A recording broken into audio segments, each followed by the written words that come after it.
bonsoir à tous. Merci d'être venus si nombreux pour assister à ce grand débat politique du premier tour des élections municipales millavoises. Donc je me présente, je suis Mathieu Laguanère, journaliste à Midi Libre, et c'est Midi Libre qui est à l'initiative de cet événement, un peu inédit à Millau. Pour l'organiser, nous avons choisi de nous associer avec la Jeune Chambre économique, qui est représentée sur cette scène par son président Yannick Doulz, qui animera la soirée à mes côtés. Bonsoir Yannick.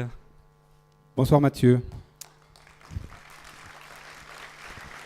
Cher public, la Jeune Chambre économique de Millau fait partie d'une organisation dont l'ambition est d'initier des changements positifs. Nos actions, tout au long de l'année, tendent vers cet objectif. La responsabilité citoyenne, non partisane, qui nous anime, donne sens à notre participation au débat public de ce soir. Notre objectif commun sera atteint si le plus grand nombre de Millavoises et de Millavois se rendent aux urnes les 23 et 30 mars prochains. À présent, nous allons pouvoir entrer dans le vif du sujet. Alors avant toute chose, un petit rappel des règles du jeu. Pas de surprise, elles sont connues de tous et de tous les candidats. Elles ont été publiées dans les colonnes de Midi Libre dimanche. Comment ça va se passer? Les candidats disposent tous du même temps de parole, évidemment. Un temps de parole qui sera signalé aux candidats ainsi qu'à vous, les spectateurs, par un maître du temps installé dans la salle devant vous. Voilà, il peut se lever même s'il le souhaite, ou lever une pancarte pour que tout le monde comprenne. L'ordre des interventions, ce sera tout simplement celui de l'ordre alphabétique des noms de famille des candidats.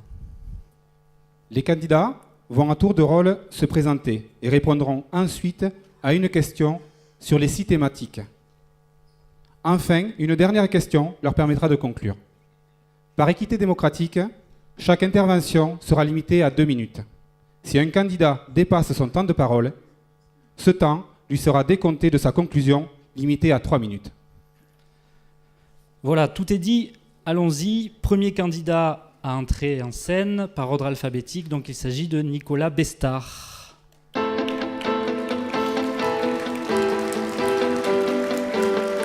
Donc Nicolas Bestard représente ce soir la liste de l'alternative de gauche. Âgé de 37 ans, Nicolas, vous êtes médiateur en prévention des violences. Ce n'est pas vous, la tête de liste de l'alternative de gauche, c'est Iñaki Aranceta. Peut-être on le verra à l'écran, beaucoup le connaissent parmi vous. Nous l'avons appris seulement dimanche soir, l'alternative a choisi de ne pas envoyer sa tête de liste sur cette scène. Monsieur Bestard, vous nous expliquerez sans doute pourquoi. Comme sa tête de liste, Nicolas Bestard est militant au NPA, le nouveau parti anticapitaliste. Monsieur Nicolas Bestard, pourquoi êtes-vous candidat à la mairie de Millau? Alors bonsoir. Bonsoir à toutes et bonsoir à tous. Donc j'ai la charge d'ouvrir ce bal des prétendants ce soir. Donc ce que nous allons voir, c'est un peu les personnalités, les experts, le sérieux de tous ces gens qui sont les professionnels de la politique. Et ce que l'on va voir également, c'est quelle réponse à ça, nous, l'alternative de gauche, on propose. Alors c'est un spectacle quelque part, c'est comme ça, j'ai l'impression moi de passer un oral. Mais ce spectacle en même temps, il est ici au théâtre, qui autrefois était une véritable maison du peuple, avec tout ce que ça signifiait. Alors pourquoi est-ce que l'alternative de gauche se présente? Ce n'est pas la première fois, c'est la 4e fois.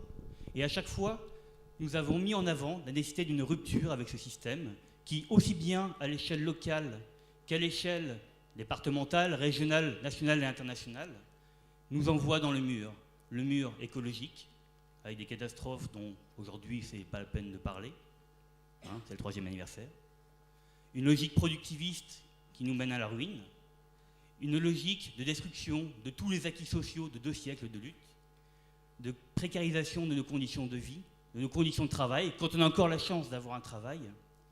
Et nous, dans cette campagne municipale, on veut également être ceux qui portons la parole des sans-voix, de ceux qu'on n'entend jamais dans les débats professionnels, de ceux qui ne sont jamais là.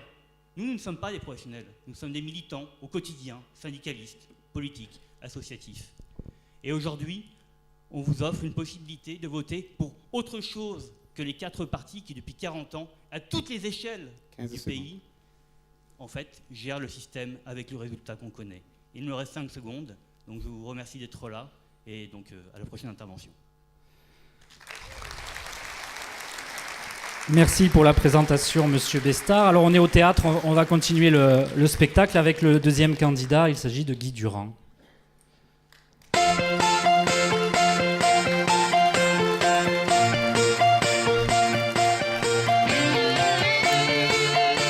Guy Durand, je pense que chacun le sait, est l'actuel maire de Millau. Il est candidat à sa propre succession. Avocat de profession, Guy Durand, vous êtes aussi président de la communauté de communes Millau-Grand-Cos, conseiller général de Millau-Est. Vous conduisez une liste baptisée Tellement Millau, encartée au Parti socialiste. Guy Durand est âgé de 58 ans. Monsieur Guy Durand, pourquoi un nouveau mandat à la mairie de Millau? Bonsoir à toutes et à tous. C'est assez impressionnant parce que je viens souvent à la Maison du Peuple et je suis plutôt là-bas. Et c'est assez étrange de se retrouver ici, même si j'ai fait partie à l'époque du club théâtre de la Maison des Jeunes. Et je me souviens avoir joué des pièces sur cette même scène, même si ce n'était pas la Maison du Peuple telle qu'on la connaît aujourd'hui. Je suis candidat d'abord parce que j'ai envie de continuer à faire le bon travail qu'on a entamé avec les Millaois, tous ensemble. Ce bon travail, il a été fait, je crois, dans un climat apaisé. Quand je suis arrivé en 2008 aux affaires de la ville de Millau était très, très isolée. Le maire sortant était en conflit avec le président du conseil général parce qu'il ne supportait pas Jean Puech. Il était en conflit avec Martin Malvy, dont il venait d'essayer de prendre la présidence du conseil régional. Il était en conflit avec son propre premier adjoint qui présidait la communauté de communes. Et il y avait des problèmes aussi avec l'État. Et j'ai essayé de recoudre tout ça avec le département, avec la région, avec l'État, avec la communauté de communes, et je crois avec d'assez beaux résultats, puisque la région nous a financé la nouvelle IFSI, le département participe au financement du parc des sports, l'État s'apprête à réouvrir le tribunal de grande instance. Donc ce bon travail, j'ai envie de le continuer, d'autant qu'on l'a fait dans un climat, je le redis, serein et avec des finances qui sont saines, puisque je rends la ville de Millau dans des conditions financières tout à fait équilibrées. Ça a été salué, je crois, par la Chambre régionale des comptes. Et puis, il me semble que j'ai un très beau projet, parce qu'à peine je l'ai présenté, tout le monde s'est jeté dessus. Et aujourd'hui, j'ai l'impression que tout le monde est d'accord avec ce que je propose. Donc, si tout le monde est d'accord, pourquoi ça ne serait pas moi qui le mènerai au bout?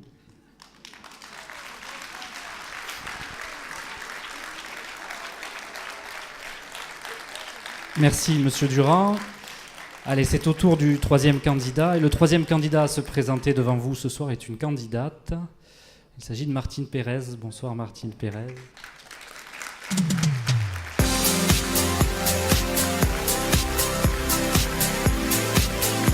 Martine Pérez, vous êtes la seule femme candidate à ces élections municipales. C'était déjà le cas il y a 6 ans. Vous êtes conseillère régionale, vous êtes communiste et vous menez une liste nommée Millau, c'est vous. Bonsoir. Bonsoir à toutes et à tous.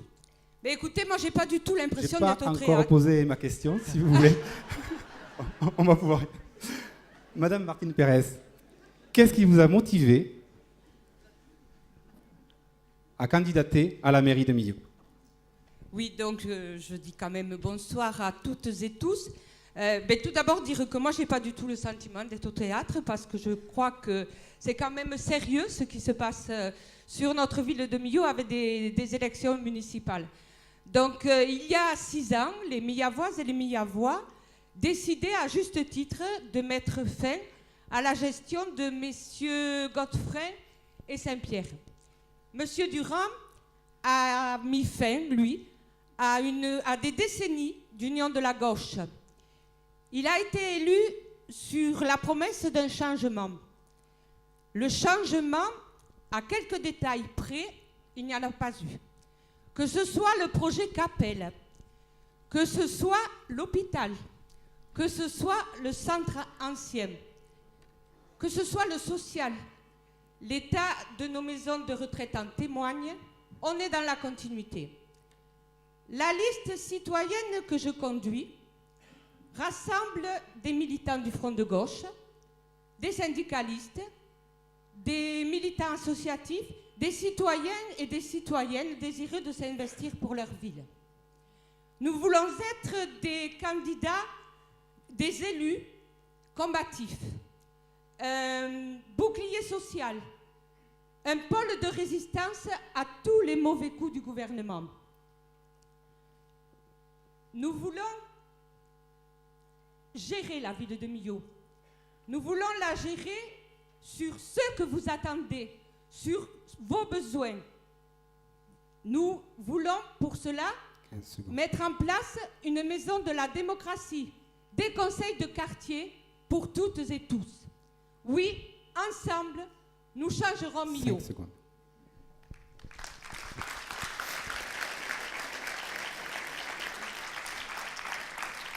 Merci Martine Pérez et merci à tous pour le respect du temps de parole pour l'instant. Allez, enfin le dernier participant de ce débat, ce soir il s'agit de Christophe Saint-Pierre.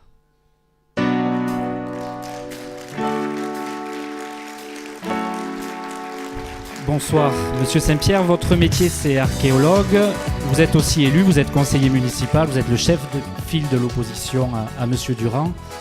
Christophe Saint-Pierre, vous êtes âgé de 44 ans, vous menez la liste Millau Avenir, soutenue notamment par l'UMP, le parti dont vous êtes membre. Monsieur Christophe Saint-Pierre, qu'est-ce qui vous a donné envie de porter votre candidature à la mairie de Millau? Bien, bonsoir. Et effectivement, c'est d'abord sur la base d'un constat que j'ai souhaité m'investir dans cette campagne. Le constat que Millau ne va pas bien, le constat que le centre-ville se dégrade, le constat que les investissements ont du mal à sortir, le constat que nous avons le plus fort taux de chômage à Millau. Et je suis convaincu que nous pouvons changer les choses et c'est pour cela que j'ai souhaité relever le défi à travers mon expérience municipale, à travers mon engagement dans la société civile, à travers mon engagement dans la chose publique et c'est la raison pour laquelle j'ai souhaité réunir une liste d'hommes et de femmes qui sont pleinement investis dans Millau, dans la vie miavoise. Et avec eux, nous avons longuement travaillé, nous avons consulté la population et nous avons réussi à proposer aux Miavoises et aux Miavois un vrai projet de ville qui nous offre des perspectives sur les décennies à venir. Voilà. C'est ce projet de ville que nous souhaitons mettre en place en concertation avec la population et avec chacun et chacune de ses représentants, que ce soit les chefs d'entreprise, que ce soit les commerçants, que ce soit les associations de quartier. Voilà quel est cet engagement, l'engagement que je prends ce soir. Voilà pourquoi je souhaite que nous puissions changer de majorité la prochaine fois. Je pense qu'un autre avenir est possible à Millau. Voilà, merci.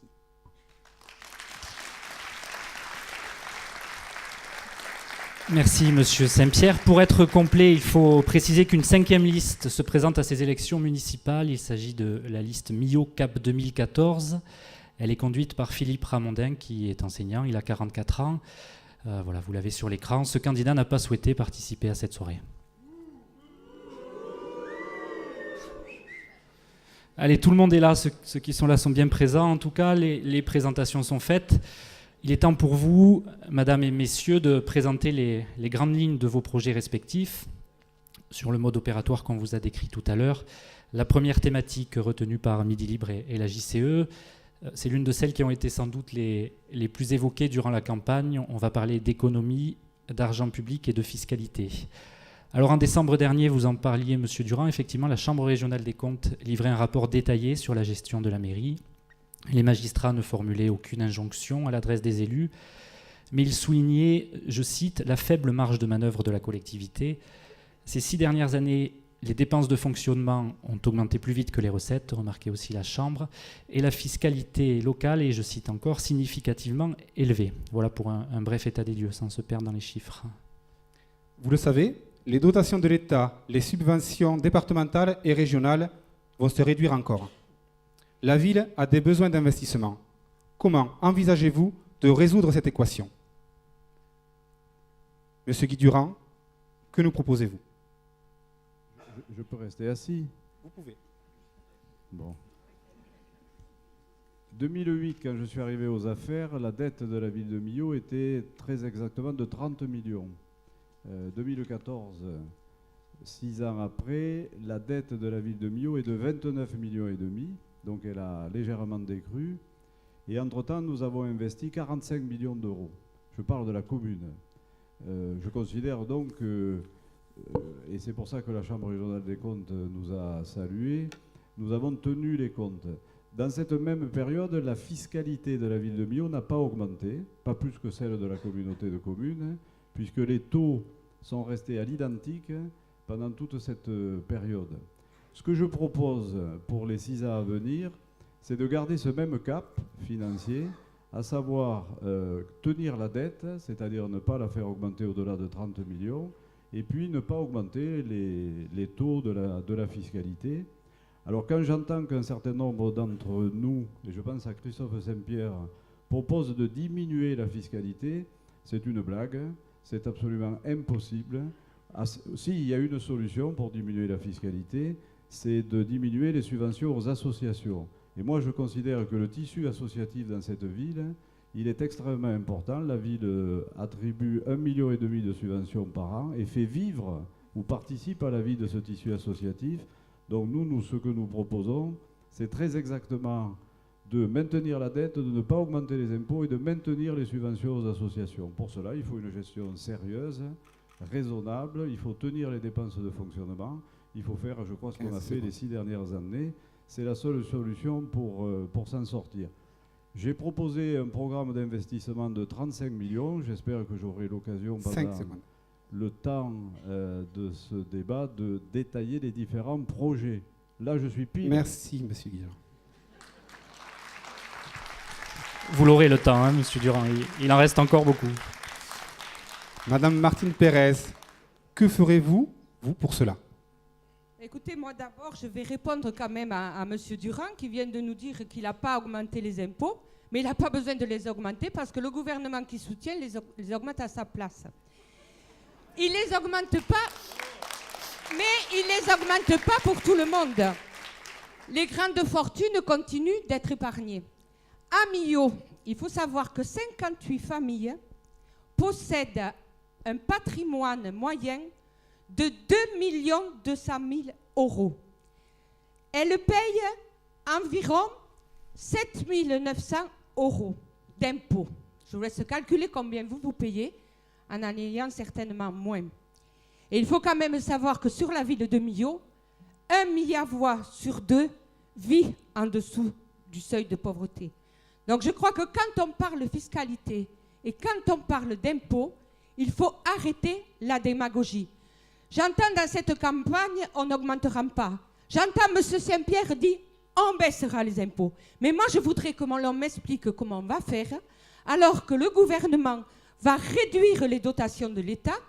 Pour la ville de Millau, M. Durand nous a annoncé 1 million en moins pour 2014, sauf qu'il oublie de multiplier par 3, parce que le gouvernement vient d'annoncer que les dotations de l'État qui avaient été réduites de 3 milliards d'euros en 2 ans vont baisser de 7,5 millions d'euros supplémentaires entre 2015 et 2017. Donc sur la fiscalité, assez de démagogie, les gens savent ce qu'ils payent et ils en ont assez.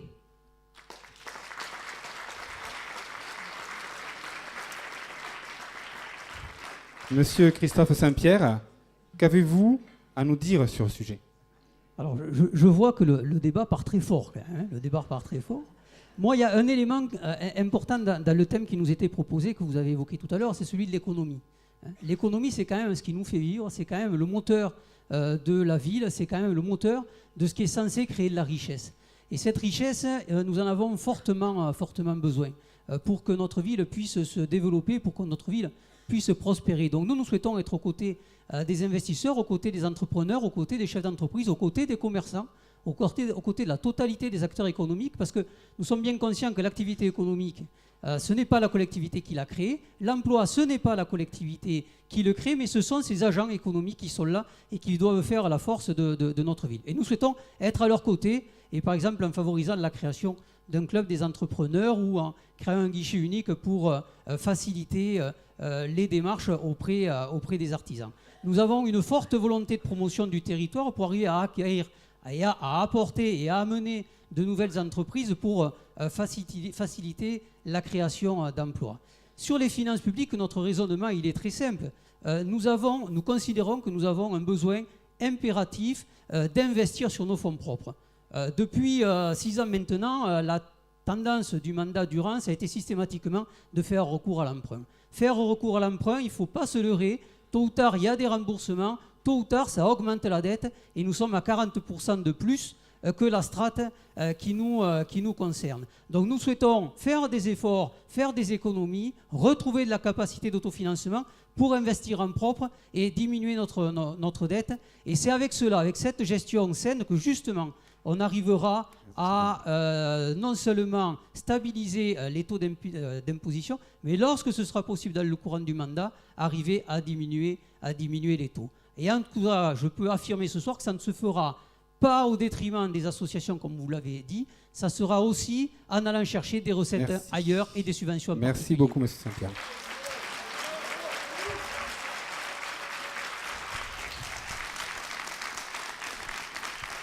Monsieur Nicolas Bestard, quelles sont vos propositions?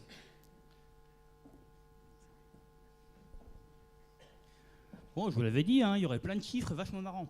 Non, blague à part. Qu'est-ce qu'on entend? Alors, moi, je suis d'accord avec beaucoup de choses que dit Martine Pérez, donc je ne développerai pas, je prends. Par contre, M. Saint-Pierre nous resserre le discours libéral en vogue sur l'attractivité, la mise en concurrence des territoires, le dumping social et fiscal, et finalement, le alléluia du catéchisme libéral sur les entrepreneurs. Bon, très bien. Nous, à l'alternative de gauche, notre discours, il n'est pas de vous faire un catalogue à la Redoute sur 35 millions par-ci et 20 millions par-là, c'est plutôt de partir de nos besoins. Parce que nous sommes des habitants, nous ne sommes pas des acteurs économiques ni des consommateurs. Nous sommes des gens qui vivons ici, qui avons des relations sociales, qui vivons dans une ville où le cadre se dégrade, où il n'y a plus que des commerces et des supermarchés.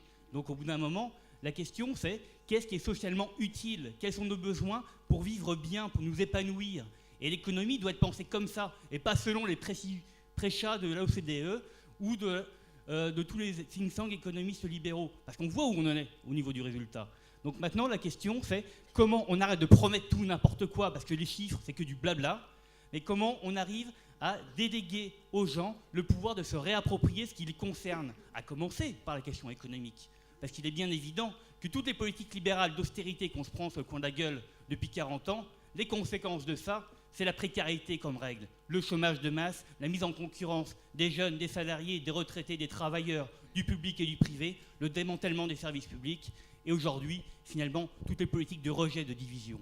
Donc l'économie est une chose centrale, mais une économie qui est basée sur la satisfaction de nos besoins, dans les limites de l'environnement, et pas avec un discours sur la croissance qui n'est là encore que purement idéologique. Donc ok, Millau connaît un taux de chômage très important. Ok, ça va s'aggraver, parce que tout ce qui est fait en cours ne peut qu'aller vers ça. Alors, on va en discuter, mais on va discuter ensemble et sans raser gratis. Merci, M. Bestard.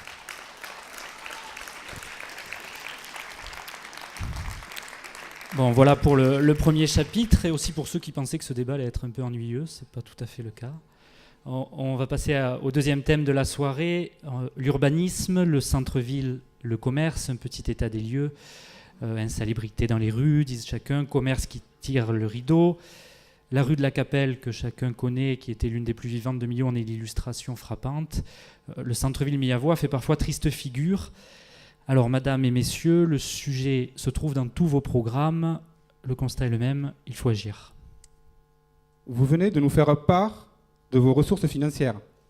Avec celles-ci, comment allez-vous revitaliser le centre-ville? Madame Martine Pérez, à vous la parole. Oui, il faut parler du centre-ville, mais aussi il faut parler des autres quartiers, parce que Millau s'est considérablement étendu, avec des zones pavillonnaires où il manque maintenant tout ce qui fait la vie sociale. Donc nous voulons y remédier en mettant en place une régie des quartiers. Et puis, bien sûr, il y a ce centre ancien qui, depuis bientôt 20 ans, est abandonné. Ce vieux Millau qui faisait la richesse de notre ville. Aujourd'hui, ces rues sont délaissées, sales. Des commerces sont fermés. Ils sont fermés, c'est la conséquence d'une baisse du pouvoir d'achat, des grandes surfaces, mais aussi du fait d'un environnement de dégradation. Nous voulons bien sûr y remédier. Pour cela, nous proposons un plan pluriannuel de réhabilitation et de rénovation.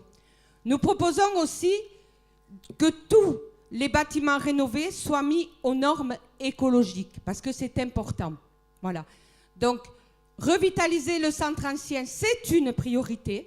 Nous en faisons une priorité de notre projet, de notre campagne, parce que dans ce centre ancien, il y a des êtres humains qui y vivent, qui y travaillent. Donc oui, ce doit être une priorité. Merci beaucoup. Monsieur Christophe Saint-Pierre, quelles seront vos décisions concrètement?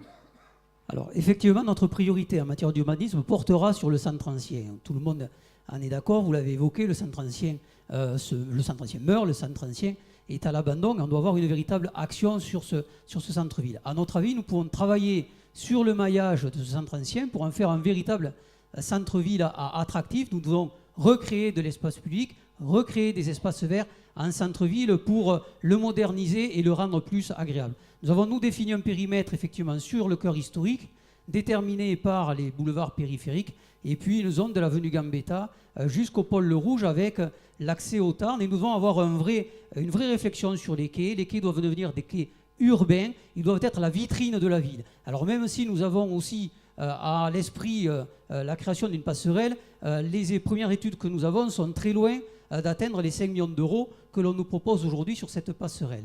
Le centre-ville, pourquoi il n'a pas fonctionné? Parce que pendant 6 ans, nous n'avons eu que des petites opérations de saupoudrage sur ce centre-ville. On voit bien que ça n'est pas efficace. Et ce qu'on nous propose pour l'avenir en sera tout autant négatif. Alors dans ce centre-ville, il faut revitaliser le commerce, il faut redynamiser le commerce. Nous avons souhaité aller voir ailleurs les expériences qui fonctionnaient. Et c'est la raison pour laquelle nous avons prouvé que ça marchait en invitant les commerçants à une soirée le 26 mars.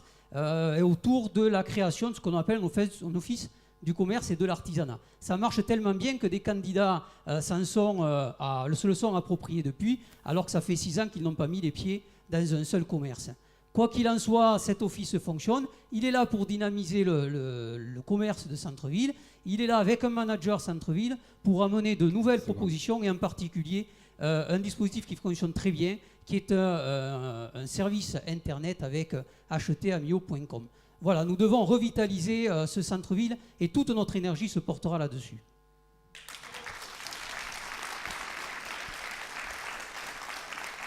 Ne bougez pas, on va vous prendre le micro. Monsieur Nicolas Bestard, qu'allez-vous faire pour cela? Je crois que la question de la ville, que l'on considère comme espace social habité, c'est-à-dire avec des vrais gens et pas des chiffres qui n'entrent pas dans des équations, mais des gens qui y vivent, qui ont des problèmes de qualité de logement, qui ont des problèmes pour payer leurs factures d'eau, d'électricité, de gaz, c'est effectivement quelque chose qui doit être central. Il y a la question, bien sûr, également en lien avec ça, des espaces verts, de l'isolation thermique, sonore, etc. Mais nous, ce que l'on a envie de réfléchir plutôt, c'est la question du budget participatif. Nous, on ne vous dit pas, on va faire ça, on va faire ça, on va faire ça. On a plein de propositions, mais que nous soumettons, et non pas des engagements, encore une fois, qui viennent d'en haut. Nous, on pense que les meilleurs connaisseurs de là où on vit, des problèmes liés à l'habitat, à l'urbanisme, aux relations avec les autres, au manque d'espace de rencontre, ce sont les gens qui y vivent eux-mêmes. Moi, je vis rue de la Capelle, et je pense qu'effectivement, ces vitrines qui sont fermées les unes après les autres, mais on n'aura jamais assez d'artistes à Millau, avec tout le talent qu'ils ont pour masquer la pénurie et la pauvreté. Et aujourd'hui, ce qu'il faut, c'est de redonner un pouvoir, ce budget-là, qui est voté par la mairie de manière toute puissante. Ce budget d'investissement, il doit être alloué au comité de quartier. Là encore, je rejoins quelque chose qui a été dit, mais avec un pouvoir décisionnaire. C'est-à-dire qu'il ne s'agit pas de consulter les gens. La question, c'est la décision et le contrôle. Moi, ce n'est pas à moi de dire ce qui est le mieux à même d'être fait à Malourté ou à Cantarane. C'est aux habitants eux-mêmes. Par contre, je sais ce que je vis. Et je sais à la Capelle où est le problème. Et là, c'est vraiment une autre conception de c'est quoi le politique. C'est la redéfinition ensemble de priorités qui nous sont communes, basées non pas sur des dictats ou d'idéologie, mais sur notre vécu au quotidien. La ville est un endroit où on vit la relation à l'autre, où on s'épanouit. Nous ne sommes pas, encore une fois, que des consommateurs. Il y a des multiples dimensions. Alors l'urbanisme, la question de l'organisation spatiale, c'est à mettre à l'ordre du jour. On a plein de choses à discuter avec vous, mais en tout cas, on ne sera pas les experts à votre place. Monsieur Guy Durand, quelle sera votre stratégie? Oui, je voudrais d'abord dire qu'il me semble que certains candidats confondent élections nationales et élections locales. On peut révolutionner la terre entière. On est dans une élection municipale et on ne va pas avoir les pouvoirs au-delà de cette élection municipale. Je voulais revenir d'un mot sur l'économie parce que j'ai lu dans certains articles qu'on serait imprévoyant à la communauté de communes et qu'on n'aurait plus de terrain disponible si par bonheur des entreprises voulaient s'installer. Alors il faut bien vous renseigner, des terrains disponibles il en reste, j'ai fait l'inventaire précis, il y a 10 hectares commercialisables, soit sur la zone de Millau-Viaduc, soit sur la zone de Millau-Sud, donc n'inquiétez pas les futurs créateurs d'entreprises, ils peuvent venir, il y a largement de quoi les installer. Pour revenir à l'urbanisme, avec Christophe Saint-Pierre et Jacques Godefroy, on a connu l'urbanisme débridé. C'est-à-dire on est allé aménager des quartiers à perpète, je pense en particulier au quartier de Nolas, et on n'a pas du tout prévu les services publics, les transports, et donc il a fallu réparer tout ça. Le cœur de ville, c'est la priorité évidente de la totalité des listes. En revanche, là où on se distingue, c'est sur la façon de procéder. Nous, on dit, premièrement, il faut réussir l'aménagement du quartier Capelle-Guibert. On est en plein cœur de ville, c'est un vrai projet de quartier, avec des étudiants, avec de l'université, avec des commerces, avec des places publiques. Donc il faut d'abord réussir ça, et c'est un aménagement qui est en cours et qui va se terminer. Et puis ensuite, il faut mettre le paquet, je vois que je suis enthousiaste, mettre le paquet sur le cœur de ville proprement dit, et donc on a proposé, vous l'avez vu dans le programme, d'y investir 15 millions d'euros, l'Office HLM, la communauté de communes et la commune, de façon à traiter de façon globale les espaces publics, les commerces et puis les logements, parce que c'est les habitants qui feront le retour de la prospérité dans le cœur de ville. Merci beaucoup. Ce coup-ci.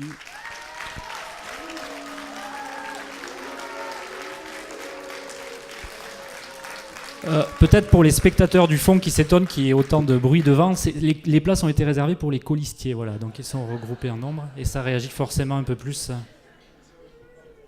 Oui, ils sont sans doute un peu partisans, mais ça fait partie du jeu, évidemment.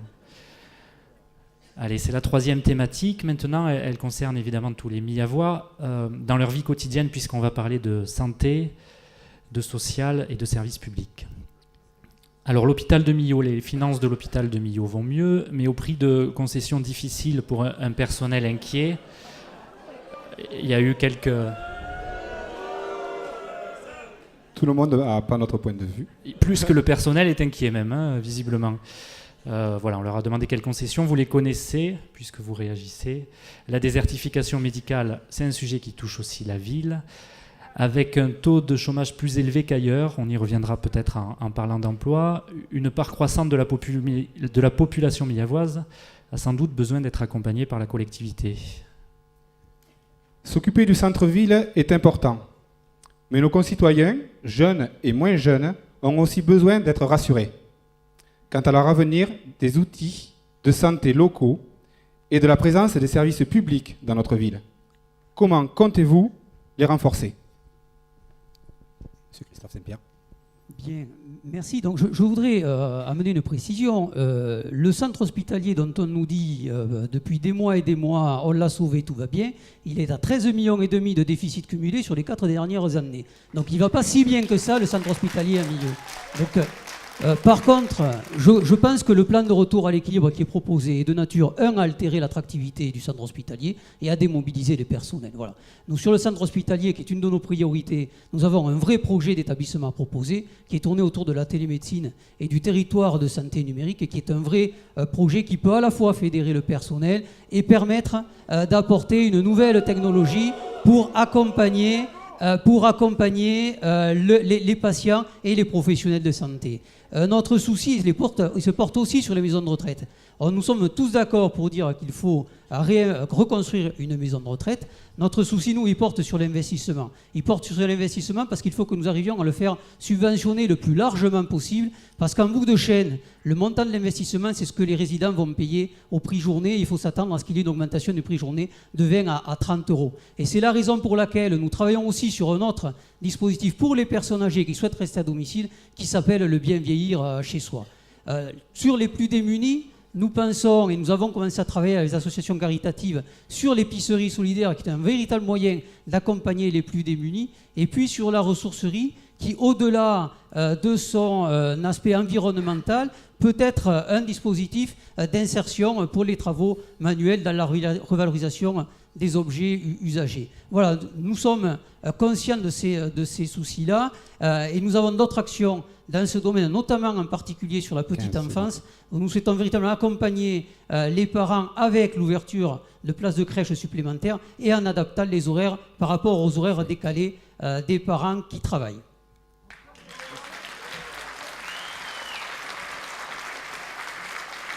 Monsieur Nicolas Bestard, quelles sont vos propositions?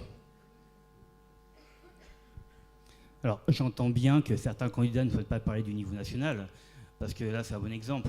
Quand on flingue depuis 40 ans les services publics à l'échelle nationale, par des coupes sombres dans les budgets, par des plans de restructuration, par, en fait, la mise sous coupe réglée et budgétaire, en fait, de services publics dont la vocation n'est pas d'être rentable, mais d'assurer les droits des citoyens à être soignés, à être éduqués, etc., effectivement, il y a un peu un hiatus.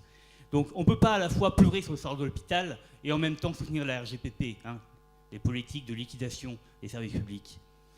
On ne peut pas à la fois dire qu'on se préoccupe de la pauvreté quand on ne sait même pas ce que ça veut dire. Parce qu'il y a des gens qui ne savent pas ce que ça veut dire, qui en parlent beaucoup, qui mettent beaucoup de chiffres, mais qui n'ont jamais vécu avec le RSA, qui n'ont jamais été travailleurs pauvres en travaillant avec un SMIC à temps partiel imposé. Nous, oui, on sait de quoi il s'agit. Alors, santé sociale, nous, effectivement, on ne pense pas que, de la même manière, vieillir, et Millau est une ville à l'âge relativement élevé, en moyenne, soit une maladie. Donc nous, on n'est pas pour tout le temps plus de maisons de retraite privées, comme par hasard à 2500 € pièce. Après tout, l'or gris, ça existe. Nous, on est plutôt pour des foyers intergénérationnels, on est pour des petites structures où les gens soient mélangés, là encore, en fonction des besoins. La santé, nous, actuellement, on soutient la lutte qui se passe à l'hôpital. Parce qu'on pense qu'il est absolument inacceptable que des lits soient supprimés. Ça avait déjà été le cas il y a 2 ans, c'est encore le cas aujourd'hui. Et contrairement à ce qui a été dit, l'hôpital ne va pas bien, mais pas pour des raisons comptables. Parce qu'on lui retire peu à peu ses missions de service public, et peut-être même que demain, ça sera des services entiers qui seront jugés non rentables, qui ne seront plus accessibles, sauf à ceux qui auront la chance d'avoir de bonnes mutuelles complémentaires. Ça, c'est juste inacceptable. La santé est un droit, et se battre pour la santé est un devoir. Et pour nous, aussi, sur la question de la santé, du social, le temps est arrêté, donc je m'arrête. Merci. Monsieur Guy Durand, que pouvez-vous nous dire sur ce thème? Alors l'hôpital, c'est notre bien commun. L'hôpital, je pense que sans faire de jeu de mots, il faut faire bloc autour de lui, toute la population, et surtout ne pas en faire un objet de polémique politique, parce que derrière l'hôpital, il y a la couverture de santé de toute notre population, il y a 800 personnes qui y travaillent, il y a un corps médical de grande qualité, et je crois qu'il faut arrêter de dire des bêtises. À l'époque où Jacques Godefroy était maire de Millau, il n'a jamais présidé l'hôpital. La première décision que j'ai prise en arrivant, quand je suis devenu maire, c'est de prendre la présidence de l'hôpital. C'était pas facile, c'était très compliqué, mais j'ai compris comment ça fonctionnait et j'ai essayé à mon niveau, d'essayer de résoudre un certain nombre de problèmes. Le premier problème qu'il a fallu résoudre, ça a été de faire face à la liquidation judiciaire de la clinique Saint-Côme. Il y avait 80 emplois, ces 80 emplois ont été sauvés, ils ont tous été intégrés dans la fonction publique hospitalière et ils sont aujourd'hui dans le cœur de l'hôpital. C'est vrai que l'hôpital aujourd'hui a des difficultés financières. Le fait qu'il soit rattaché au CHU de Montpellier lui donne des perspectives extrêmement importantes. Alors on peut avoir été contre tout. Certains ici ont été contre la fusion, contre la diffusion, contre le rattachement avec Montpellier. Moi je pense que le rattachement avec le CHU de Montpellier, c'est notre chance. Il faut la jouer parce que ça va nous permettre de développer de nouveaux services. Et dans le plan de retour à l'équilibre qui est actuellement en discussion. Il n'y a rien ou presque sur le problème du statut du personnel et je suis tout à fait d'accord pour que rien ne soit touché de ce point de vue. En revanche, il y a une réorganisation des services avec des services nouveaux et en particulier des services nouveaux dans des spécialités qui aujourd'hui n'existent pas. Oui, non mais d'accord, vous pouvez crier faux toutes les 5 minutes, hein, mais je vais quand même continuer à aller jusqu'au bout. Et je m'arrête parce que j'ai épuisé mon temps de parole. Merci, Monsieur Durand. Merci de respecter. Même si, malheureusement, effectivement, on vous a un peu interrompu. Madame Martine Pérez, quelles sont vos propositions d'action? Écoutez, moi je crois que sur ces thèmes, les services publics, il faut être honnête et transparent. On ne peut pas à la fois défendre notre ligne SNCF, notre hôpital, notre poste et soutenir des politiques nationales qui les condamnent. Je viens d'entendre des intervenants, M. Saint-Pierre et M. Durand, se morfondre sur l'hôpital de Millau. Mais tous les deux, je dis bien tous les deux, soutiennent une loi qui s'appelle la loi Bachelot et qui condamne tous nos hôpitaux de proximité. Cette loi Bachelot, dans son texte, elle prévoit un seul hôpital par département. Et nous savons très bien, si c'est vrai, M. Durand, relisez vos textes, cet hôpital, il sera à Rodez, à qui aujourd'hui on donne tous les moyens. Effectivement, à Rodez, vous avez un service néonatal. À Millau, aujourd'hui, on souffre de services, on souffre de personnel. Les personnels n'en peuvent plus. Ils sont à bout. Les usagers ont le droit à la santé sur Millau, comme ils ont le droit de pouvoir vieillir dans des maisons de retraite, dans des états corrects. C'est une honte pour la ville de Millau de voir l'état de nos 2 maisons de retraite de l'Eyrolles et de Saint-Michel.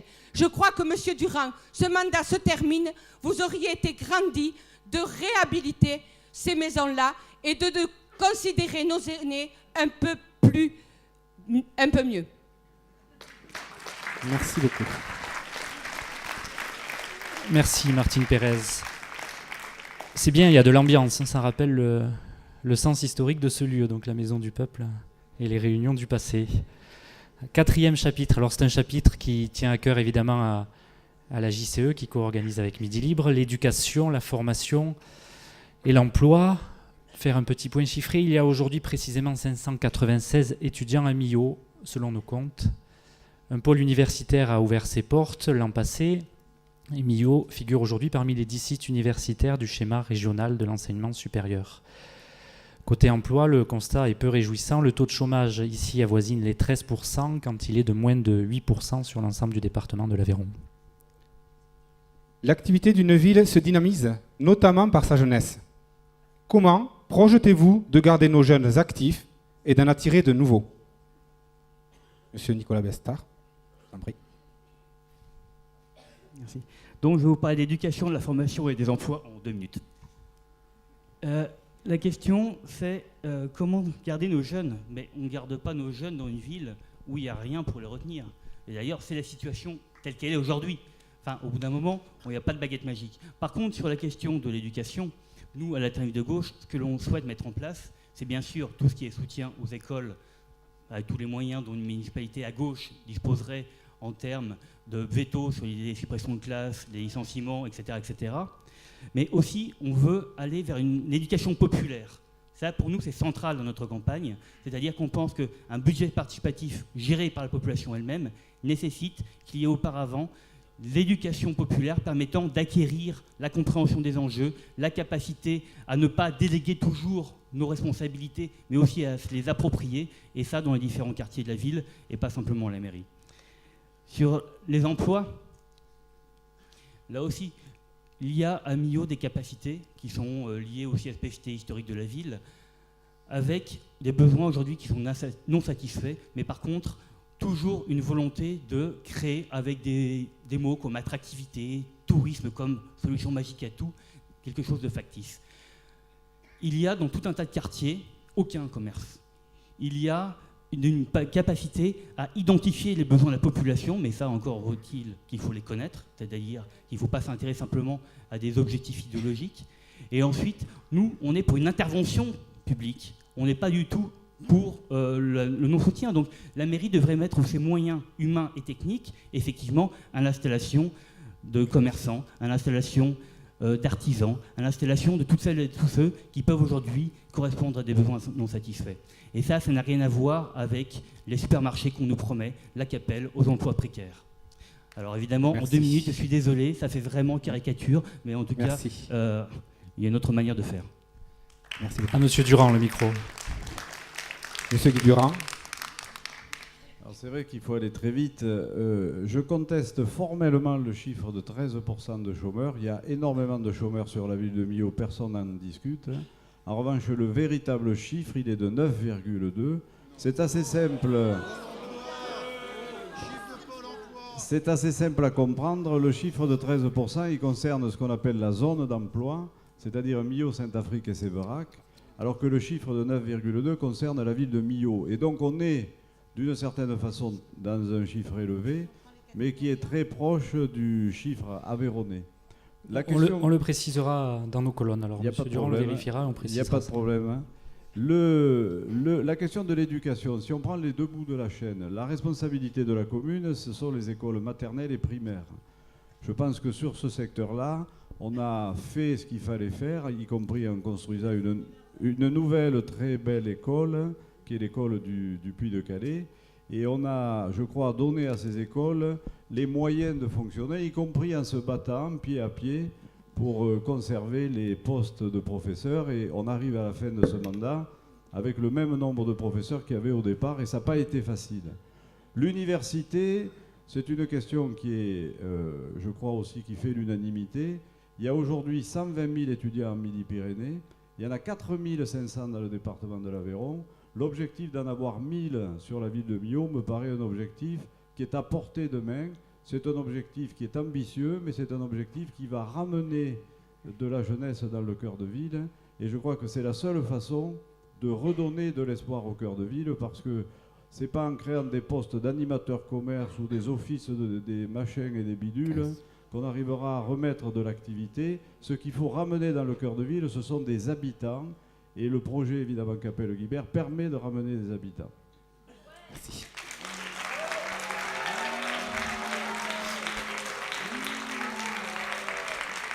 Madame Martine Pérez, quelles mesures mettrez-vous en œuvre? Oui, parler d'emploi, c'est vraiment la priorité des priorités, surtout pour une ville en déclin, et que vous le vouliez ou non, Monsieur Durand, la ville de Millau a le bonnet d'âne en matière de chômage. Que ce soit 9% ou 13%, c'est toujours des chômeurs en trop pour notre ville. Nous avons, la liste Millau, c'est vous, fait 3 propositions. Nous allons vous promettre de grandes entreprises. Nous proposons la création d'une zone artisanale verte pour des entreprises écologiques, celles qui favorisent les circuits courts, avec implantation d'ateliers d'insertion et une recyclerie d'objets et de tissus. Nous proposons aussi un projet innovant, ambitieux, de reconquête de l'activité cuir, avec comme support un musée international tourné vers l'avenir. Je crois que le cuir est une de nos richesses et nous devons le développer à nouveau. Concernant l'éducation, notre parti pris, c'est l'école de l'égalité, laïque, affirmant la volonté de permettre à tous les élèves d'apprendre et de réussir. À ce sujet, la réforme des rythmes scolaires, imposée sans concertation, sans moyens financiers par votre gouvernement, accentue les inégalités entre territoires, entre public et privé, mais aussi entre élèves. Cette réforme, nous sommes contre. La formation. Il faut bien sûr obtenir de nouvelles formations liées à notre territoire, mais aussi aux attentes des jeunes. Et je crois qu'une des priorités aujourd'hui, c'est de défendre les formations existantes dans le public, notamment au lycée professionnel. Merci, Madame Pérez. Monsieur Christophe Saint-Pierre, quelle sera votre méthode? Alors tout d'abord, notre première action, le premier travail sur lequel nous nous pencherons dans ce domaine, c'est l'application de la réforme des rythmes scolaires. Nous appliquerons la réforme des rythmes scolaires, même si nous avons des interrogations et des inquiétudes quant à la façon dont elle pourra s'articuler, mais nous l'appliquerons avec fermeté dès la rentrée, et effectivement, maintenant c'est les termes de la loi. Sur la formation, je serais tenté de dire que nous avons la prétention de proposer des cursus de formation qui soient à la fois adaptés à nos savoir-faire et adaptés à notre bassin d'activité et aux attentes de nos entreprises. Il faut arrêter de faire rêver les gens en imaginant 1000 étudiants. Alors maintenant, vous les reportez au calendrier grec. Nous les attendons depuis 2012, vos 1000 étudiants, et nous ne les voyons toujours pas arriver. Donc il faut avoir des formations qui sont des formations concrètes, qui débouchent sur un emploi local. Et en matière d'emploi, notre grande préoccupation, c'est d'arriver à créer des structures, et la maison commune de la formation et de l'emploi sera là pour ça, des structures qui permettent aux chercheurs, aux gens en recherche d'emploi et aux employeurs d'avoir des structures communes pour faciliter les parcours d'insertion et les parcours de formation. Et puis, de façon innovante, nous souhaitons mettre en place régulièrement des rencontres entre les chercheurs d'emploi, les jeunes en particulier, et les entreprises de la communauté de communes pour faciliter ce lien chercheurs d'emploi et employeurs potentiels.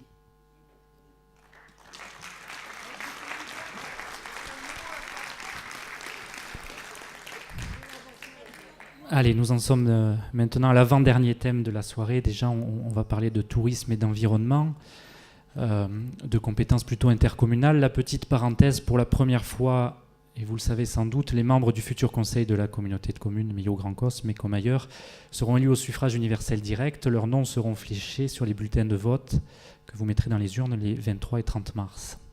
Donc revenons au tourisme, enjeu capital pour l'économie millavoise. C'est évident, le secteur fait vivre des centaines de familles. Il est en pleine mutation avec des modes de consommation qui évoluent à vitesse grand V. Côté environnemental, les Millavois, on l'est tous peut-être un petit peu plus sensibilisés à l'importance de la préservation de nos richesses naturelles qu'ailleurs. Maintenant que vous nous avez évoqué vos hypothèses pour conserver et attirer de nouveaux actifs, comment pensez-vous mettre en valeur les atouts touristiques de Millau, tout en préservant notre environnement? Je voudrais revenir d'un mot sur la question de la réforme des rythmes scolaires. La question ne se pose pas de savoir si on va la faire ou pas la faire.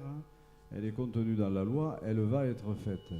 Cette réforme des rythmes scolaires, elle a été préparée, je pense qu'en concertation étroite avec tous les acteurs. Et aujourd'hui, elle est prête. Et l'engagement que j'ai pris et que mon équipe a pris, c'est que cette réforme se ferait gratuitement pour les parents. C'est-à-dire que toutes les activités périscolaires qui seront organisées soit pendant la pause méridienne, soit après 16 heures, seront d'abord facultatives, évidemment, et gratuites. Ça me paraissait important de le redire. Alors le tourisme, je crois que pendant des années, il y a très longtemps des débats pour savoir s'il fallait ou pas faire du tourisme à Millau. Je crois qu'aujourd'hui, ce point fait l'unanimité. Le tourisme, c'est une filière économique à part entière. Ça génère 40 millions de chiffres d'affaires chaque année sur le seul territoire de la communauté. Et ça permet de faire vivre, évidemment, des centaines d'emplois. La question qui est posée aujourd'hui, c'est comment on peut accompagner mieux ce tourisme. Il y a, je crois, un très bel outil qui est l'Office de tourisme. On a changé, vous l'avez vu, de directeur. Et on a, je crois, aujourd'hui une vraie dynamique autour de cet outil. Et puis, on a de l'or vert dans les mains. Cet or vert, c'est la pleine nature. Et je crois qu'on peut, à partir des sports de pleine nature et des grands événements qui sont organisés autour de la pleine nature, à la fois accueillir des touristes, mais ce n'est pas le seul but, c'est aussi donner la possibilité peut-être d'intéresser des entreprises à venir s'installer sur le territoire de la communauté de Millau. Sur l'environnement, c'est tellement rapide que j'ai peine à l'aborder. Je voudrais simplement dire qu'il faut être très préoccupé par nos rivières, et en particulier par la question des inondations. Et nous avons un outil qui s'appelle le groupe d'études et de réflexion sur les inondations, qui fait parfaitement ce travail en accord avec l'association concernée. Point. Merci. Madame Martine Pérez, quels seront vos champs d'action? Oui, bah écoutez, moi je vais quand même rebondir sur ce problème des rythmes scolaires. Parce que moi je crois que quand une loi est contraire à l'intérêt d'une population, en l'occurrence des enfants, des élus se doivent de la combattre et de ne pas l'appliquer. Je suis désolée, cette loi, elle va à l'encontre de l'intérêt de l'enfant. Concernant l'environnement, oui, une priorité. Protéger nos rivières en luttant contre tout ce qui la pollue. Certains rejets notamment, mais aussi améliorer la protection des crues. La propreté de notre ville fait partie de nos priorités et nous y mettrons les moyens nécessaires. Il y a un lien entre la préservation de l'environnement et la politique touristique. Nous bénéficions d'un site naturel exceptionnel qu'il convient de préserver et non de surexploiter. Notre objectif, développer un tourisme authentique, solidaire, proche des habitants, facilitant les échanges et non un tourisme lié à une accumulation de produits à consommer, des sites à visiter. Nous mettrons en valeur notre patrimoine, notre histoire, nos traditions, notre culture. Pour ce qui concerne l'environnement sur la ville, il y a de nombreuses associations attentives aux problèmes environnementaux et nous travaillerons avec elles. Chacune et chacun d'entre nous, quel que soit l'endroit où il habite, a le droit à un environnement propre, agréable, tout comme il a le devoir de le respecter. Merci. Monsieur Christophe Saint-Pierre, je vous en prie. Oui, le tourisme est une de nos locomotives économiques. Il faut absolument arriver à le développer et le développer notamment en avant et après saison. Alors le développer en avant et après saison, ça veut dire qu'il faut que nous soyons, nos collectivités, aux côtés des professionnels pour arriver à trouver de nouveaux produits. Et je pense à un produit en particulier qui s'appelle le label Famille Plus, qui est tout simplement destiné à faire reconnaître le territoire comme pouvant accueillir un tourisme famille à tous les sens du terme, concernant toutes les générations confondues. Donc c'est avec des cibles comme ça que je pense que nous arriverons à renouveler notre potentiel touristique et à allonger la durée de la saison estivale. Alors effectivement, cela vient d'être dit, notre tourisme il bénéficie aussi de notre environnement. Et toute la démarche environnementale que nous avons, et je pense en particulier au développement urbain, s'inscrit dans cette logique de développement durable qui tient à la fois compte effectivement du milieu naturel, et je m'associe aux réflexions portées sur les bords de Tarn et sur la lutte contre les crues, mais c'est aussi respecter l'environnement des habitants et respecter l'environnement des citoyens. Je parle en matière de sécurité, je parle en matière de propreté, de non-dégradation des biens publics. Nous y serons vigilants.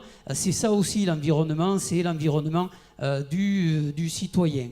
En ce qui concerne notre problématique urbaine, je dirais que nous essaierons, à chaque fois qu'il sera possible de le faire, de décliner nos aménagements urbains autour des écoquartiers, des zones vertes urbaines. Et puis l'environnement, c'est aussi une nouvelle façon de circuler en centre-ville avec les mobilités douces et en privilégiant les voies cyclables sécurisées et des secteurs piétons sur des zones bien déterminées pour agrémenter ce cadre de vie interne à notre ville.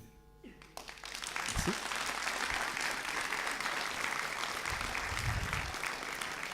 Monsieur Nicolas Besta.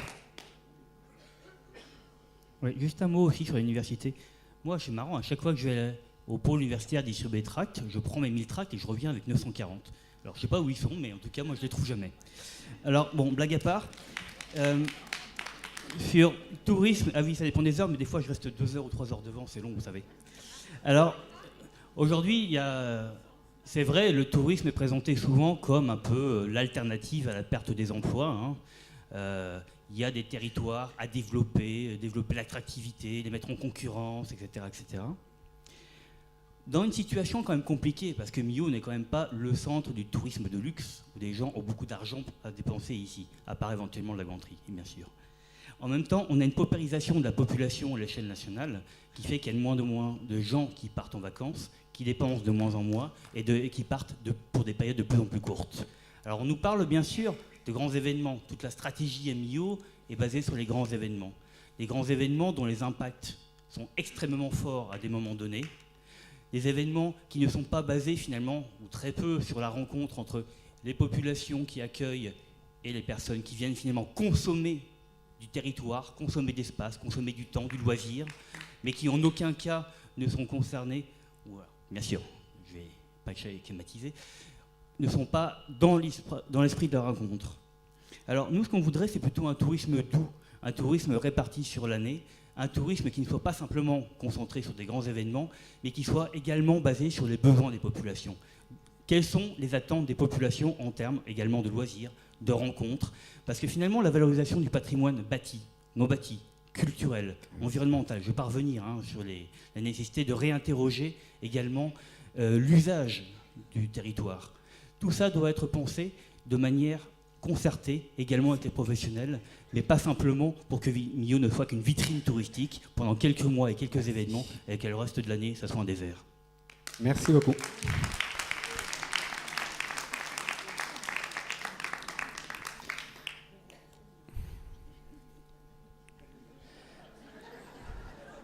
Sixième et dernier thème, la culture, le sport et les associations. Donc nous sommes ici à bord de la Maison du Peuple, le vaisseau amiral de la politique culturelle millavoise.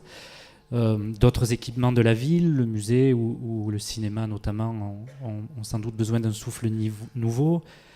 Ville sportive, on en a parlé, capitale auto-déclarée des sports de pleine nature. Millau possède un tissu associatif d'une rare densité.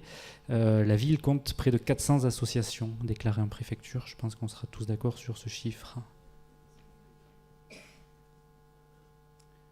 Comment comptez-vous, grâce à la culture, au sport et aux associations, créer plus de liens sociaux? C'est à Martine Pérez. Oui. Oui. Donc sur la culture, je vais commencer quand même par donner des chiffres. Sur 10 milliards de dépenses publiques pour la culture, 7 proviennent des collectivités territoriales, que le gouvernement, je vous rappelle, veut ponctionner de 10 milliards. Le budget de la culture a été amputé de 6%. Il va l'être de 18% dans les 3 ans à venir. La culture, c'est un facteur d'émancipation, de liberté, un enjeu de civilisation. Avec la liste Millau C'est vous, nous proposons la création d'un office citoyen de la culture qui mettra en place un projet culturel allant de l'initiation à la création, au soutien aux acteurs, aux intermittents. Nous proposons aussi un musée de la mémoire, un centre d'interprétation de nos luttes populaires qui, placés dans le centre ancien, participeront à sa rénovation. Nous défendrons aussi et nous ferons la promotion de l'occitan. Pour le sport, nous comblerons 2 insuffisantes.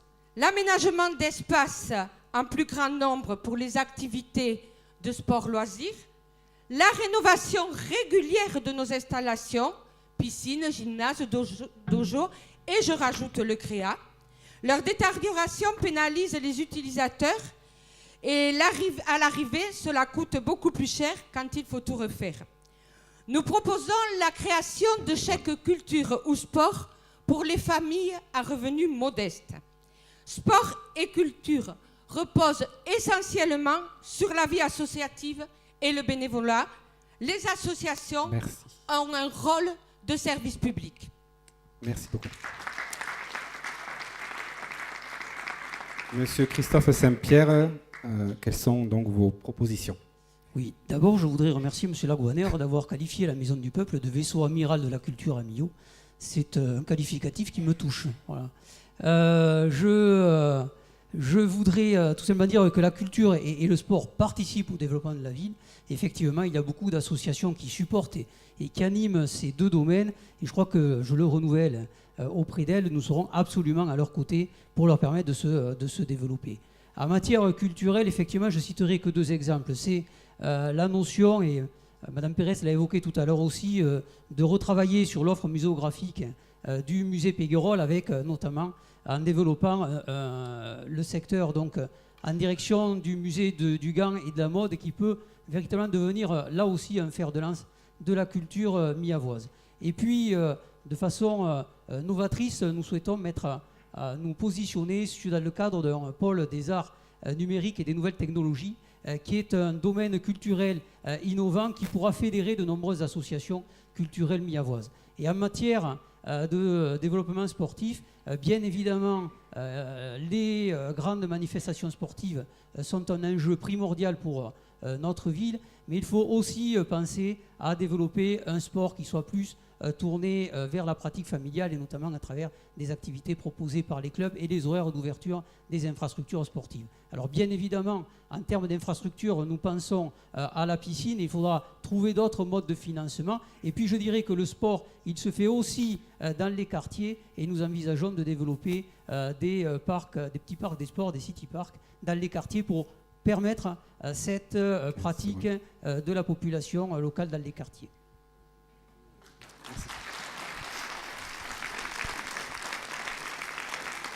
Le tour de Monsieur Nicolas Besta.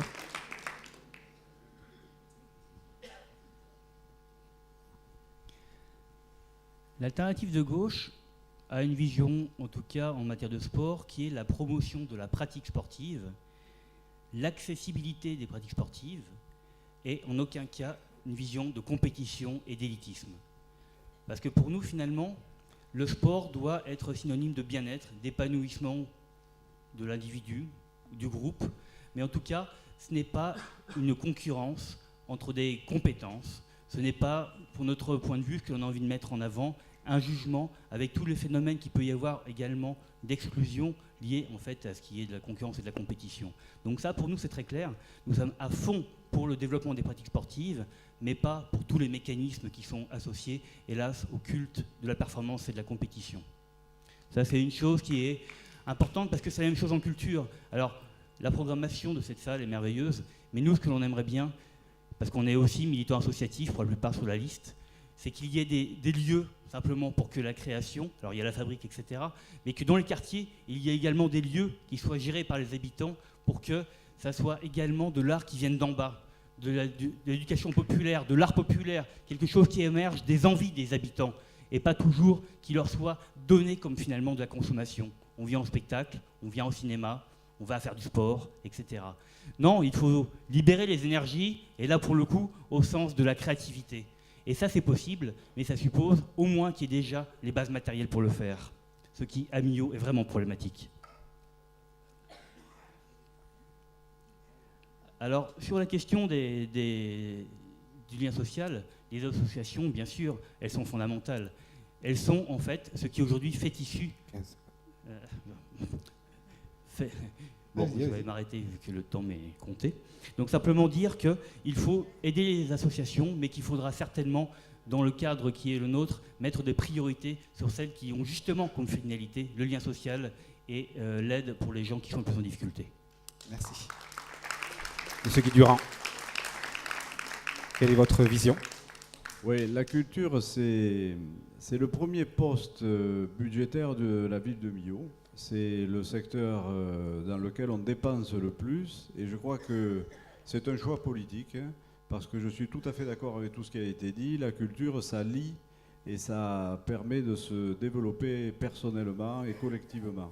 On est ici dans un lieu qui a existé avant que je sois maire, en 2008, et quand on l'a découvert, ce lieu, on s'est aperçu qu'il était réservé d'une certaine façon à une élite. C'est-à-dire que ne rentraient à la Maison du Peuple que les initiés. Et puis petit à petit, on a réussi, avec le travail qu'a fait Albine Dalle, à ouvrir ce lieu. On a recruté là aussi un nouveau directeur, Stéphane Châtelard, et on a donné à ce lieu, je crois, ses lettres de noblesse, c'est-à-dire qu'il est aujourd'hui ouvert à la population, aux associations, et c'est véritablement un lieu dans lequel se pratique la culture pour tous. Et c'est dans le même esprit qu'on va essayer de faire d'autres choses dans d'autres domaines. Pour le sport, c'est la même chose. On a créé le parc des sports dans un esprit de concertation très approfondi avec tous les clubs, et Serge Secaille s'en est beaucoup occupé. Et je crois que c'est une magnifique réussite parce que c'est aujourd'hui ouvert, c'est disponible, c'est pas chic, c'est à la hauteur de la ville de Millau et c'est extrêmement fonctionnel. Et on va essayer d'aborder le dossier de la piscine, de la rénovation de la piscine, exactement dans le même état d'esprit, c'est-à-dire en faire un équipement qui soit à la fois pour les clubs, parce qu'il faut qu'il y ait des pratiques sportives de compétition, mais aussi quelque chose qui soit plus ouvert au public, parce que la population de Millau a des difficultés pour accéder facilement à la piscine, et en la rénovant telle qu'on l'a conçue avec le club et les différents partenaires, on aura un équipement qui sera, je crois, beaucoup plus ouvert.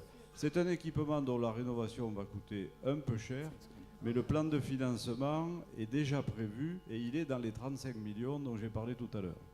Merci.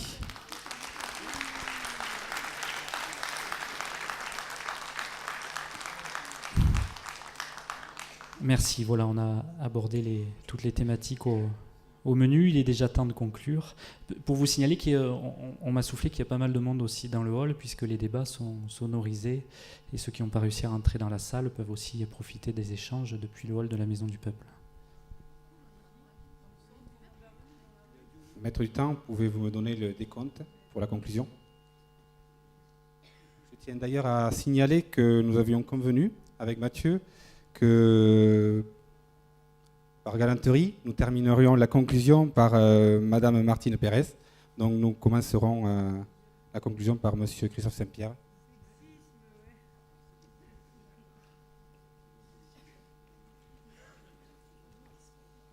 C'est l'ordre du sens, c'est l'ordre de parole qui veut ça aussi. Hein. Chacun aura ouvert 2 fois le banc et l'aura fermé à 2 reprises.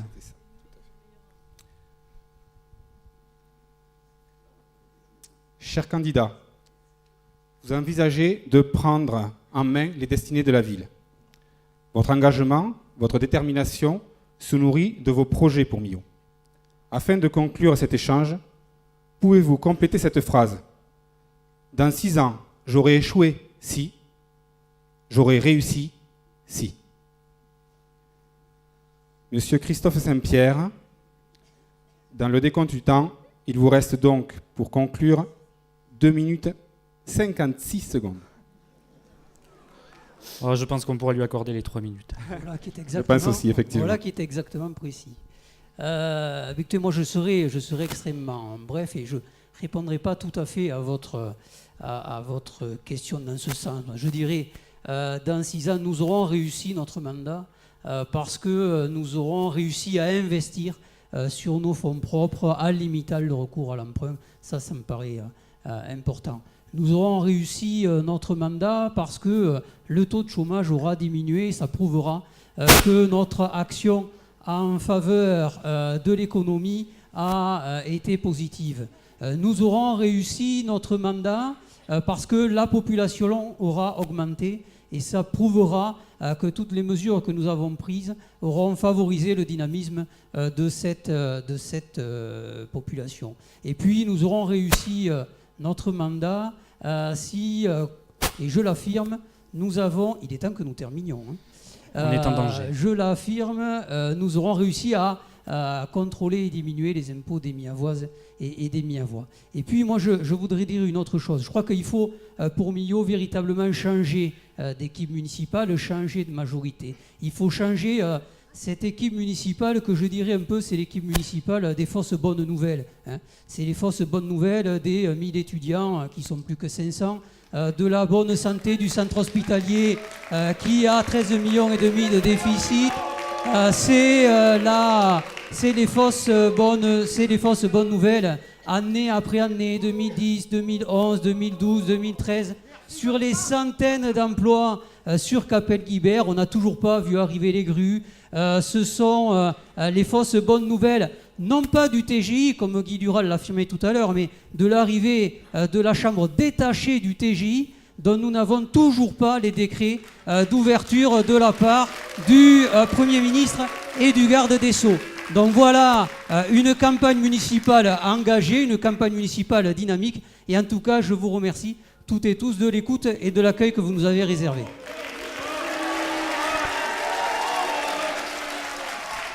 Merci, Monsieur Saint-Pierre. Merci beaucoup. Donc, Monsieur Nicolas Bestard, il vous reste donc, suivant le décompte, 2 minutes 50. Donc, effectivement, nous pouvons aussi partir sur 3 minutes. Trop aimable. Je vous l'avais dit, hein, il cause bien. Alors nous, à l'Alternative de gauche, vous avez remarqué, je ne suis pas Iñaki, j'ai pas rasé ma moustache. Et en fait, si c'est pas Iñaki, je ne suis même pas une tête d'affiche, je ne suis pas une tête de liste, je ne suis qu'une tête parmi 35 autres sur une liste. Et en fait, c'est ça notre message. Il n'y a pas besoin d'être des professionnels avec plein de chiffres, parce que les chiffres on les a aussi, hein, entre nous. Il n'y a pas besoin d'être des experts. Le citoyen, la citoyenne peut décider de défendre des idées et pourquoi pas d'aller au jeu du cirque. Alors aujourd'hui c'est moi, j'aurais préféré que ce soit à plusieurs qu'on vienne, parce que pour nous la politique c'est ça aussi. Hein. Moi je ne prétends pas tout savoir. Il y a des camarades qui sont vachement experts de leur propre domaine, là où ils vivent, là où ils travaillent. Moi je connais les miens.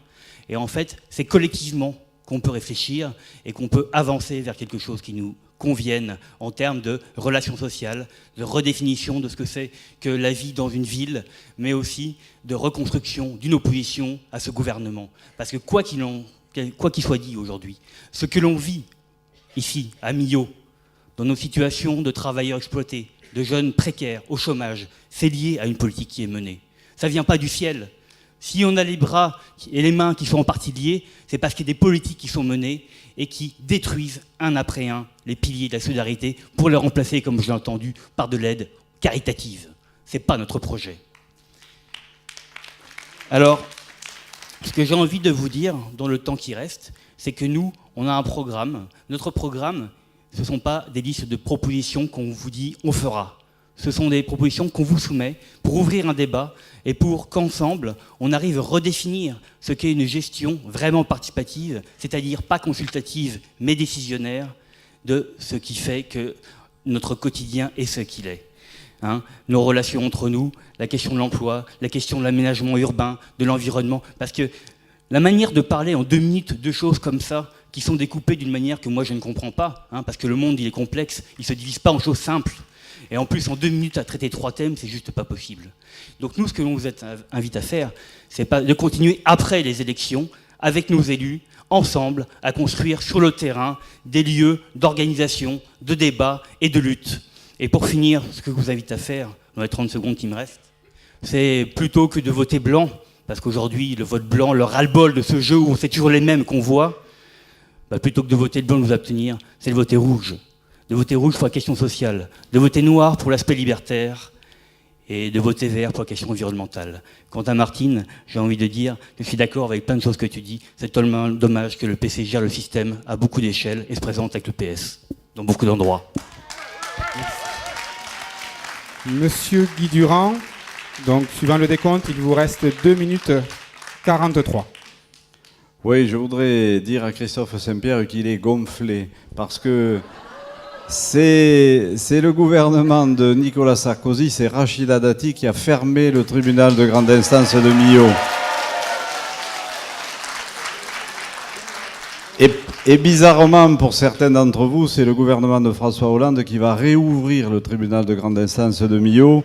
C'est une certitude. Alors ce que je voudrais dire pour conclure, c'est que la ville de Millau est un carrefour.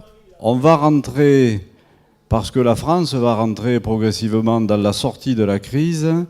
Les premiers signes commencent à se faire ressentir. J'observe quand même qu'il y a une liste qui est un peu moins respectueuse que les autres. Bon, on va dire que c'est le jeu. Et moi, je pense que la ville de Millau doit être prête à sortir de la crise, c'est-à-dire qu'elle doit ne pas perdre de temps dans la gestion des dossiers très importants qu'elle a à prendre en compte. Ce que je vous propose, moi, c'est une équipe de mi-à-voix qui vivent et qui travaillent à Millau. Une équipe qui aujourd'hui est expérimentée, c'est-à-dire qui connaît la façon dont on gère les affaires publiques. Une équipe qui a été renouvelée, c'est-à-dire qu'il y a du sang neuf, il y a un certain nombre de personnes nouvelles qui apportent des idées nouvelles.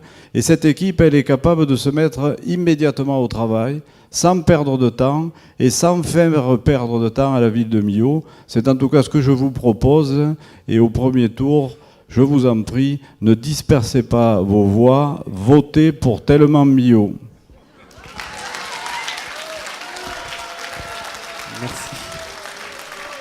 Madame Martine Pérez, vous avez 2 minutes 58. Donc, Oui, ben 3 écoutez, minutes. moi je vais m'adresser à monsieur le maire. Oui. Monsieur Durand, oui, mais c'est monsieur le maire. Donc, il me reproche souvent de vouloir récupérer les luttes. Je voudrais savoir si le 18 mars, vous serez avec nous, aux côtés des syndicats, pour condamner le pacte d'irresponsabilité de monsieur Hollande, qui offre 50 milliards aux grands patrons et qui, en même temps, on vient de l'entendre aujourd'hui, bloque les pensions de nos retraités. C'est une honte pour un gouvernement qui se dit de gauche. La réalité millavoise est la même que la réalité nationale. La déception, le découragement, parfois même la désespérance. Certains d'entre vous sont prêts à ne pas aller voter. Ben aujourd'hui, je leur lance un appel. Ne pas voter ne servira à rien, bien au contraire. Donc, le 23 mars, vous devez envahir les urnes d'un vote sanction. Un vote sanction contre la politique du gouvernement que soutient M. Durand. Un